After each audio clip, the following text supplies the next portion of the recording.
দোলের দিনই এবার নিজের বর্তমান এবং অতীতের মাঝে ফেঁসে গেল রাই। হ্যাঁ বন্ধুরা, ভিডিওতে লাইক দিয়ে দেখতে থাকুন। দোলের দিন চলে আসা মাত্রই রাই যখন তৈরি হতে থাকে, ঠিক সেই মুহূর্তে অঞ্জনের দাদা রাইয়ের কাছে গিয়ে বলতে থাকে যে রাই, আমি এই মুহূর্তে দাঁড়িয়ে তোমাকে যে কয়টা কথা বলবো সেই কয়টা কথা তোমাকে অবশ্যই আগে থেকে অবগত করা দরকার। তোমাকে আমি জানানোর জন্য বলে রাখছি এই জিনিসটা, যে নিজের অতীত এবং বর্তমানের মধ্যে তুমি কিন্তু গুলিয়ে ফেললে মোটেও চলবে না। কারণ তুমি ভুলে যাও না এই জিনিসটা, যে তুমি আজকে হয়তো বা কিছুই হতে না যদি না আজকে আমরা তোমাকে ঠিক সময় মতন সেখান থেকে উদ্ধার করে এনে তোমার ট্রিটমেন্ট করে তোমাকে সুস্থ করে না তুলতাম, আর তোমার এত নাম ডাক এত খ্যাতি কোনো কিছুই কিন্তু তুমি অর্জন করতে পারতে না আমাদের সাহায্য ছাড়া।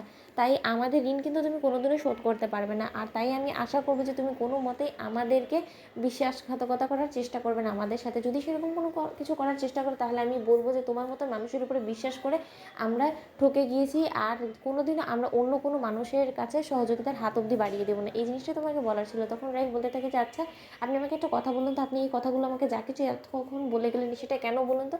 আজকে আমার বন্ধু আসবে বিধায় আপনি কি ভাবছেন যে আমি আমার অতীতের বন্ধুর সাথে নতুন করে কোনো একটা সম্পর্কে জড়িয়ে যাবো? দেখুন, আপনার সাথে যখন আমার একবার এঙ্গেজমেন্টের ডেট ফিক্সড হয়ে গিয়েছে, তারপরে আমি কোনো মতেই আর আমার অতীত জীবনে সেই বন্ধুর সাথে নতুন করে ঘর বাঁধার স্বপ্ন দেখবো না। কারণ আমি খুব ভালো করেই জানি যে আমার এখন আপনার সাথে বাধা পড়ে যাওয়ার সময় হয়ে গিয়েছে, আর সেই জিনিসটা আমাকে যে কোনো মূল্যেই রক্ষা করতে হবে।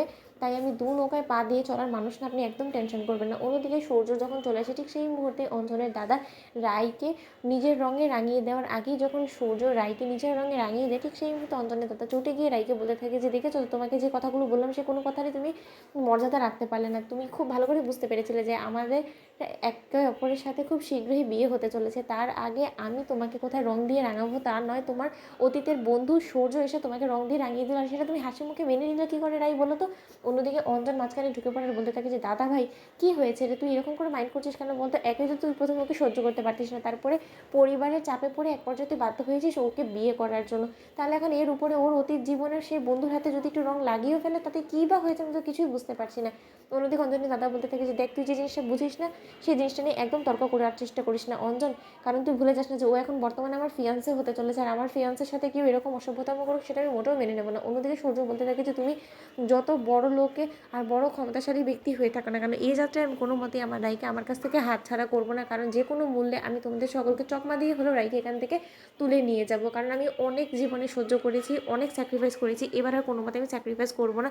অন্তত আমার ভালোবাসা নিয়ে তো মোটেও না। যদি স্যাক্রিফাইস আমার করারই হতো তাহলে তো অনেক আমি আগেই রাইয়ের গোটা পরিবারকে জানিয়ে দিতাম যে রাই এখনও বেঁচে আছে। যখন এখনও পর্যন্ত তাদেরকে জানাইনি, তাহলে আমি এবার নিজের স্বার্থপরতা করব, আর স্বার্থপরতা দেখিয়ে রাইকে তোমাদের সকলের কাছ থেকে ছিনিয়ে নিয়ে অনেকটা দূরে চলে যাবো। তো বন্ধুরা, ভিডিওটি ভালো লেগে থাকলে লাইক এবং শেয়ার করে সাবস্ক্রাইব করতে ভুলো না।